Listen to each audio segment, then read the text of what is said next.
Hello friends, once again welcome to my channel. आज मैं अभी का सबसे बड़ा जो अपडेट है उसको लेके आपके पास अवेलेबल हूँ। तो आप सभी को पता है कि कल रात हमारे प्राइम मिनिस्टर नरेंद्र मोदी ने जनता को संबोधित किया है और एक 20 लाख करोड़ रुपए के पैकेज का एक बड़ा अनाउंसमेंट किया है। तो इस पैकेज को लेके सबके दिमाग में भी सवाल चल रहे हैं कि आखिर ये पैकेज क्या है, या फिर हम आम जनता को या फिर कॉमन पीपल को इसका कैसे फायदा हो सकता है, या फिर हमारी कंट्री की इकोनॉमी या जीडीपी को इससे कैसे प्रॉफिट हो सकता है। तो वैसे तो डिटेल्ड इन्फॉर्मेशन आज हमारी फाइनेंस मिनिस्टर निर्मला सीतारमन इसे जब डील करेंगी तो आज शाम हमको मिलेगा। इसका मतलब क्या कह दे तो रुपए रुपए का हिसाब मिलेगा कि कितने रुपए किस सेक्शन के लिए या फिर हमारे किस सेक्टर के लिए रखा गया है। लेकिन अभी जो इससे रिलेटेड जो बड़ी खबर आ रही है, तो ये 20 लाख करोड़ रुपए के जो पैकेज के जैसे ही अनाउंसमेंट हुआ है, इस आर्थिक पैकेज का नाम सुनते ही हमारे बाजार पे काफी असर पड़ा है। यानी हमारा जो सेंसेक्स और निफ्टी जो कंटिन्यूअसली डिक्लाइन हो रहा था, इसमें बढ़त आई है। 1100 अंकों की बढ़त सेंसेक्स में और करीब 300 अंकों की बढ़त निफ्टी में भी देखी गई है। तो मैं अगर आपको डिटेल में बताऊं तो देश की इकोनॉमी से कोरोना वायरस के संकट को दूर करने के लिए मोदी जी ने इस 20 लाख करोड़ रुपए के विशेष आर्थिक पैकेज का ऐलान किया है। इस पैकेज का भारतीय शेयर बाजार ने काफी खुलकर स्वागत किया है। शुरुआती मिनटों में सेंसेक्स 1100 अंक की तेजी के साथ 32,400 अंक के पार कारोबार कर रहा था। इसी तरह निफ्टी में करीब 300 अंक की तेजी रही और यह 9,500 अंक के नजदीक पहुंच गया था। हालांकि कुछ ही मिनटों में सेंसेक्स और निफ्टी की बढ़त में गिरावट भी आई है। शुरुआती कारोबार में बैंकिंग और ऑटो सेक्टर के शेयर में बढ़त दर्ज की गई है। बाजार के जो जानकार है उनका कहना है कि जो इन्वेस्टर्स के लिए ये काफी एक्साइटमेंट का टाइम है, लेकिन ये एक्साइटमेंट टेम्पररी है। तो पॉसिबिलिटी ये है कि जो लोग अभी प्रॉफिट अर्न करने के मोटिव से इन्वेस्ट करेंगे वही लोग इन्वेस्ट करेंगे। हाँ, ये हो सकता है कि हमारी जो फाइनेंस मिनिस्टर निर्मला सीतारमन आज डिटेल देने वाली है इस पैकेज के बारे में, तो उस समय इसको लेके सारी तस्वीर साफ हो जाएगी। उसके बाद बाजार पे इसका कोई परमानेंट रिएक्शन आएगा। जिनको इन्वेस्ट करना होगा वो उसके बाद ज्यादा वेट कर लेना ज्यादा सही समझेंगे और फिर उसके बाद इन्वेस्ट करना वो लोग ज्यादा बेटर समझेंगे। जबकि कुछ लोग एक्साइटमेंट में अभी सुबह में ही इन्वेस्ट किए होंगे। विशेष आर्थिक पैकेज का बड़ा हिस्सा हमारे इंडस्ट्रियल सेक्टर के लिए भी है। हालांकि पैकेज के बारे में विस्तृत जानकारी तो भी फाइनेंस मिनिस्टर के स्पीच के बाद ही मिलेगी, लेकिन इसी बीच हमारे इंडस्ट्रियल सेक्टर ने सरकार के फैसले का भी खुलकर स्वागत किया है। और जो उद्योग मंडल है उनका कहना भी है कि कोविड-19 महामारी और उसकी रोकथाम के लिए लागू पाबंदियों से प्रभावित जो हमारी इकोनॉमी है इससे निपटने में काफी मदद मिलेगी, काफी फास्ट रिकवर करेगा। बता दें कि प्रधानमंत्री ने मंगलवार को 20 लाख करोड़ के जो वित्तीय पैकेज की घोषणा की है, ये देश के जीडीपी का अकेला 10% बियर करता है। यानी हमारी फाइनेंस मिनिस्टर निर्मला सीतारमन जल्दी इसके बारे में जानकारी देगी कि उस पैकेज के बारे में जो 20 लाख करोड़ का तो है ही, लेकिन हमारे जीडीपी का अकेला 10% है वो।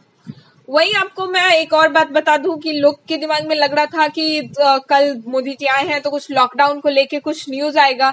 तो लॉकडाउन 17 मई को आगे बढ़ेगा या फिर नहीं बढ़ेगा, अभी ये कुछ क्लियर नहीं किया गया है, लेकिन इससे रिलेटेड वो कुछ संकेत दिए हैं।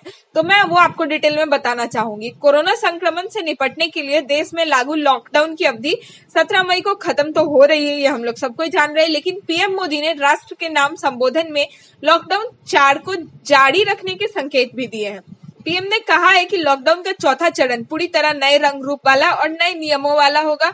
राज्य से मिल रहे सुझावों के आधार पर लॉकडाउन 4 की रूपरेखा तय की जाएगी। हालांकि इससे पहले ही पीएम मोदी ने सोमवार को देश भर के मुख्यमंत्रियों से 15 मई तक लॉकडाउन पर ब्लूप्रिंट बनाकर देने का टास्क भी दिया है। इसके बाद ही दिल्ली के सीएम अरविंद केजरीवाल से लेकर मध्य प्रदेश के सीएम शिवराज सिंह चौहान तक लॉकडाउन के कितनी छूट मिलनी चाहिए और कितनी नहीं, इस पर जनता से सुझाव मांगे जा रहे हैं, क्योंकि भाई सबसे ज्यादा पीड़ित तो जनता ही हो रही है। इन सुझावों को ही वे केंद्र सरकार के सामने रखेंगे। इसके बाद लॉकडाउन पर अंतिम फैसला पीएम मोदी लेंगे और फिर वो हमारे सामने आएगा। तो ये तो भी लॉकडाउन की बात हो गई। तो अभी लेकिन जो ये आर्थिक पैकेज इसी बीच में आ गया है, तो इसमें जो राहत के लिए लोग सोच रहे हैं वहीं कुछ लोग इस पे हमला भी कर रहे हैं, यानी हमारी अपोजिशन चुप नहीं बैठी अभी भी। तो यानी हमारे जो अपोजिशन की पार्टी है कांग्रेस, उनके कपिल सिब्बल ने कुछ सवाल उठाए हैं, तो मैं वो आप लोग को बताना चाहूंगी। कोरोना संकट से जूझ रहे देश को प्रधानमंत्री नरेंद्र मोदी ने आर्थिक पैकेज के जरिए राहत देने की कोशिश तो की है। हालांकि अभी आर्थिक पैकेज से जुड़ी डिटेल आएगी तभी कुछ क्लियर बता सकते हैं। हाँ, मैं डिटेल का अपडेट भी डाल दूंगी। और लेकिन कांग्रेस अभी से हमलावर हो गई है। पूर्व केंद्रीय मंत्री और कांग्रेस के नेता कपिल सिब्बल ने तंज कसते हुए कहा है कि असली आर्थिक पैकेज तो 4/2020 है। कपिल सिब्बल ने बुधवार को ट्वीट किया है और पीएम मोदी ने बोले हैं कि 20 लाख करोड़ का वित्तीय पैकेज 2020 है। ये कपिल सिब्बल का ट्वीट है कि पीएम मोदी बोले हैं कि 20 लाख का जो ये पैकेज है ये 2020 है, जबकि एक्सपर्ट कहते हैं कि सरकार के पास नकदी प्रवाह केवल 4 लाख करोड़ की ही है। बाकी आरबीआई ने 8 लाख करोड़ का नकदी प्रवाह मार्केट में डाला है। सरकार के पास 5 लाख करोड़ का अतिरिक्त कर्ज भी है, 1 लाख करोड़ गारंटी फीस भी है। वास्तविक वित्तीय पैकेज कुल मिला के बचता है 4/2020। ये हमारे कपिल सिब्बल जी का कहना है। इस बीच मध्य प्रदेश कांग्रेस ने बड़े आर्थिक पैकेज की मांग भी की है। कांग्रेस ने अपने ट्विटर पर लिखा है कि केवल 20 लाख करोड़, ये क्वेश्चन पॉइंट ऑफ व्यू से है कि केवल 20 लाख करोड़। मोदी जी ये महाबाड़ी है, सब कुछ चौपट हो चुका है। जीडीपी का केवल 10% नहीं, कम से कम जीडीपी का 50% दीजिए।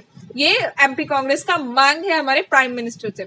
वहीं पी चिदम्बरम ने बुधवार को ट्वीट में कहा है कि कल पीएम ने हमें एक हेडलाइन और एक ब्लैंक पेपर दिया। स्वाभाविक रूप से मेरी प्रतिक्रिया भी ब्लैंक थी, मेरी नहीं यानी पी चिदम्बरम जी की। आज हम वित्त मंत्री की ओर से ब्लैंक पेपर को भरने की प्रक्रिया पर नजर रखेंगे। हम ध्यान से हर अतिरिक्त रुपए को गिनेंगे कि सरकार वास्तव में अर्थव्यवस्था को सुधार रही है या नहीं। और फिर उसके बाद जब निर्मला सीतारमन हमारी डिटेल्स देंगी कि इस अर्थव्यवस्था का जो ये पैकेज है ये इसका जनता को कितना प्रभाव मिलने वाला है और हम कॉमन पीपल को इसका क्या फायदा होगा, किस इकोनॉमी के किस सेक्टर में कितने पैसे लगाए जाएंगे, इसका क्या असर पड़ेगा, ये उनका डिटेल्स आने के बाद मैं आप लोगों को अपडेट कर दूंगी। ऐसे अपडेट्स के लिए बने रहिए आई फॉर इंडिया में प्रियांशा के साथ। Thank you.